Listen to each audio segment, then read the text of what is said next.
Hello बेटा, आज हम आपके लिए कुछ आंकिक प्रश्न प्रकाश के परावर्तन से लेके आए हैं, जिसको हम बहुत अच्छी तरीके से समझेंगे, देखेंगे। और इसको अगर इस वीडियो को आपने पूरा देखा तो यकीनन आप आगे के सारे भी जितने भी प्रकाश का परावर्तन के जितने भी आंकिक क्वेश्चन होंगे वो आप लगा लेंगे। ठीक है ना। चलिए शुरू करते हैं। बेटा देखिए, सबसे पहले साइन कन्वेंशन यानी चिन्ह परिपाटी। चिन्ह परिपाटी का मतलब बेटा क्या होता है कि अगर आपने ये देखिए, ये लेंस, ये क्या है, दर्पण है। क्या है बेटा, ये दर्पण है। ठीक है, कौन सा?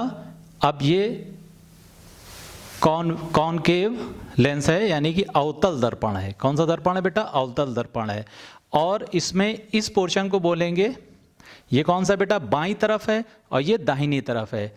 अब देखिए, दाहिनी तरफ अगर कोई वस्तु जाएगी तो उसका साइन प्लस में होगा, और बाईं तरफ अगर कोई वस्तु रहेगी या प्रतिबिंब रहेगा उसका, या फोकस दूरी कुछ भी रहेगी, तो वो सब बेटा माइनस में लिखी जाएगी, ऋणात्मक उसका मान लिखा जाएगा। इतनी बात समझिए। ठीक है। अब अगर कोई वस्तु ऊपर की तरफ है, कोई वस्तु ऊपर की तरफ है तो उसको प्लस में लिया जाएगा। ठीक है ना। और अगर कोई वस्तु नीचे की तरफ है, ठीक है, उसका प्रतिबिंब अगर बन रहा है और उसकी अगर कहा जाए कि उसकी साइज यानी कि उसकी नाप बताइए क्या होगी, तो वो नाप आपकी माइनस में होगी। ठीक है, इतनी बात समझ में आई। इस तरफ दाईं तरफ प्लस, बाईं तरफ माइनस, ऊपर की तरफ प्लस, नीचे की तरफ माइनस। इतनी बात बेटा आप अपने दिमाग में बसा लीजिए। ठीक है। ये क्या है? उत्तल दर्पण, अवतल दर्पण और लेंस, सभी में ये प्रॉपर्टी काम करेगी। ठीक है ना। देखिए, अब हम लोग शुरू करते हैं। इतनी बात बेटा समझ लिया आपने। नेक्स्ट अब हम लोग शुरू करते हैं। ये देखिए, एक क्वेश्चन है बेटा, आगे क्वेश्चन है, इसको आप देखिए, इसको थोड़ा हम हाईलाइट कर देते हैं। ये देखिए, इसमें दिया बेटा 15 सेंटीमीटर फोकस दूरी के एक अवतल दर्पण का उपयोग करके हम किसी बिंब मतलब बेटा वस्तु, बिंब का सीधा प्रतिबिंब बनाना चाहते हैं। ठीक है। बिंब का दर्पण से दूरी का परिसर, रेंज क्या होना चाहिए? प्रतिबिंब की प्रकृति कैसी है? प्रतिबिंब बिंब से बड़ा है अथवा छोटा है? इस स्थिति में प्रतिबिंब बनने का एक किरण आरेख बनाइए। ठीक है, इंपॉर्टेंट क्वेश्चन है बेटा, इसको आप समझिए। ये इंपॉर्टेंट क्वेश्चन है, कहीं पे भी आप इंपॉर्टेंट लिख सकते हैं। ठीक है, अब इसको हम छोटा कर देते हैं। ठीक है, और इसको अपनी जगह पे ले जाके रख देते हैं। ठीक है। अब बेटा ये देखिए, इसमें क्या क्या चीज है।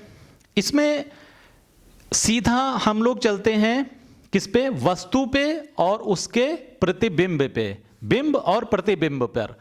अगर प्रतिबिंब क्या हो रहा है? सीधा और बड़ा बन रहा है, सीधा बन रहा है, बड़ा और छोटा अभी आप ना देखिए, सबसे पहले देखिए सीधा बन रहा है। आपको अगर याद होगा तो अवतल दर्पण में क्या होता है बेटा? सबसे पहले समझिए, ये अवतल दर्पण है। ठीक है, क्या है ये अवतल दर्पण है। ठीक है, ये देखिए, किरण आरेख से आपको समझाना भी है, ये अवतल दर्पण है। ठीक है, दर्पण में क्या क्या चीजें, अवतल दर्पण में क्या क्या चीजें होती हैं? वक्रता, केंद्र, फोकस और ध्रुव P। ठीक है ना। अब इसको लिखने की जरूरत है तो चाहे लिख लें आप, लेकिन ये क्या है? वक्रता है, वक्रता केंद्र है। ये क्या है? फोकस है। ठीक है ना बेटा। और ये क्या है? ध्रुव। इतनी बात समझ में आई। अब बेटा इस चीज को, एक चीज ये समझिए कि जो 6 तरह के जो केस होते हैं उसमें क्या होता है? 5 जो केस होते हैं उसमें सब में, अगर आपको याद होगा बेटा, उसमें प्रतिबिंब जो बनता है सब में उल्टा बनता है। एक आखिरी छठा जो केस होता है उसमें प्रतिबिंब सीधा बनता है, आभासी बनता है, और दर्पण के, अवतल दर्पण के पीछे बनता है। ठीक है, याद है? ठीक है, इन सब चीजों को आपको याद रखना है। अगर आप ये सब चीजें नहीं याद रखेंगे तो आप हर तरह के आंकिक क्वेश्चन नहीं लगा पाएंगे। ठीक है बेटा, इसके लिए आपको मेहनत करनी पड़ेगी और जो इसके 6 केस हैं उसको याद करना पड़ेगा। एक बेटा हमने आपको शॉर्ट फॉर्म बताई थी, शॉर्ट ट्रिक बताई थी। देखिए क्या क्या स्थितियां होती हैं। एक होती है वस्तु कहां पे रखी जाती है, अनंत पे। एक वस्तु कहां पे रखी जाती है, सेंटर ऑफ कर्वेचर यानी कि वक्रता केंद्र के परे। एक वस्तु रखी, ये वस्तु है बेटा, एक वस्तु रखी जाती है वक्रता केंद्र पर, एक वस्तु रखी जाती है वक्रता केंद्र व फोकस के बीच में, एक वस्तु रखी जाती है फोकस पर, और छठी जो वस्तु होती है वो रखी जाती है बेटा, कहां रखी जाती है, फोकस व पोल के यानी कि ध्रुव के बीच में, फोकस और ध्रुव के बीच में रखी जाती है। अब इसमें एक चीज ये देखिए बेटा, इनका सबका प्रतिबिंब कहां बनता है, अपने आप इस क्वेश्चन का जवाब आपको मिल जाएगा। जैसे इसका प्रतिबिंब देखिए कहां बन रहा, अगर वस्तु अनंत पे है तो फोकस पे बनेगा इसका प्रतिबिंब, ठीक है ना। कैसा बनेगा पता है आपको, उल्टा व बहुत छोटा, ठीक है ना, बहुत छोटा, ठीक, इतनी बात याद रखिए। अगर सेंटर ऑफ कर्वेचर के परे है तो कहां बनेगा, कर्वेचर सेंटर ऑफ वक्रता केंद्र व फोकस दूरी के बीच में, वक्रता व फोकस के बीच में, ठीक है ना। कैसा बनेगा, उल्टा ही बनेगा, ठीक है, उल्टा और छोटा बनेगा, ये बहुत छोटा है और ये छोटा है। तीसरा, अगर वक्रता केंद्र पर कोई वस्तु रखी है तो उसका प्रतिबिंब कहां बनेगा, वक्रता केंद्र पर ही बनेगा, ठीक है ना, वक्रता केंद्र पर ही बनेगा, लेकिन कैसा बनेगा, उल्टा और समान और वास्तविक।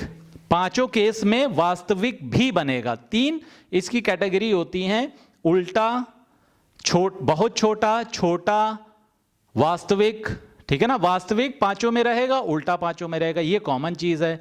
बहुत छोटा, छोटा, बराबर, बड़ा, बहुत बड़ा, ठीक है।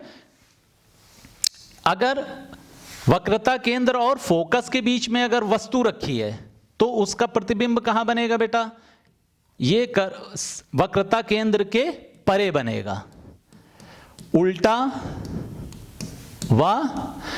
वास्तविक व बड़ा, ठीक है, इतनी बात याद रखिए, वास्तविक सब में होगा।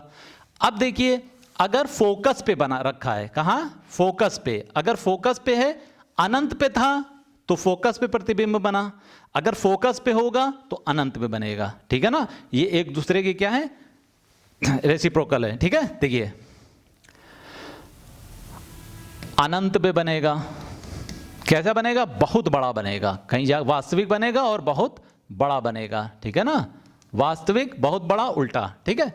अब देखिए छठा केस जो है, और ये छठा 6 जो केस है, जो छठा है, ये छठा केस ही आपको पूछा गया है, ठीक है। इसमें छठा केस में क्या होगा, अगर फोकस व पोल पे अगर कोई वस्तु यहां पे रख दी जाए, ठीक है, फोकस व पोल पे रखी जाए, तब क्या होगा, तब क्या होगा बेटा, तब बनेगा दर्पण के पीछे, दर्पण के पीछे आभासी व सीधा, ठीक है ना, और बड़ा, दर्पण के पीछे बड़ा, आभासी, बड़ा और सीधा। आप देखिए इतनी चीज देखिए कैसे बनेगा, ये भी आप देख लीजिए, ठीक है। देखिए ये आपको आरेख बनाना है इस क्वेश्चन में, कैसे बनाना है, देखिए बेटा आपको किरण आरेख बनाने के लिए 3 किरण भी समझनी है